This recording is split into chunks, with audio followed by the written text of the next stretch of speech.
Happening tomorrow, final farewells to former President Jimmy Carter. This is a live look tonight inside the Capitol Rotunda, where he will lie in state until 7 a.m.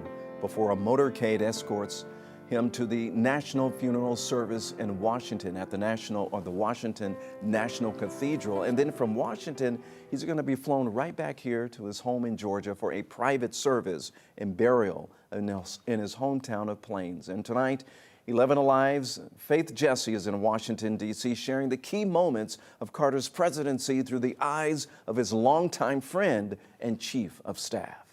The president's question always to us was, let's figure out what the right thing to do is, and we'll work the politics out. Jack Watson, a close friend of Jimmy Carter, served as his chief of staff, among other roles. What were some of the biggest accomplishments that you all did together, you and Mr. Carter side by side? He created the inspectors general for the departments to search out fraud and abuse and waste.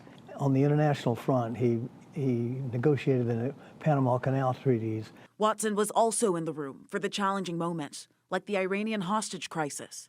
Unfortunately, the rescue mission that we launched failed. That was a tragedy. It's one of the things that he regrets most, I think. Watson says Mr. Carter's Christian faith, self-confidence, and ability to listen made him a great president. He wanted to hear all the voices that agreed with him and didn't agree with him. Rosalynn was more political than President Carter. Was she? Yes.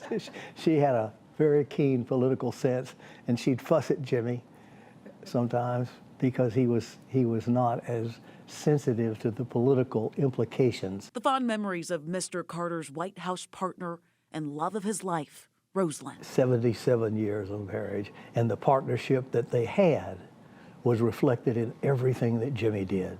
If you could say one thing to him right now, to Mr. Carter right now, what would you tell him? Thank you. That's what I'd say. I would say thank you. In Washington, D.C., Faith Jesse, 11 Alive News.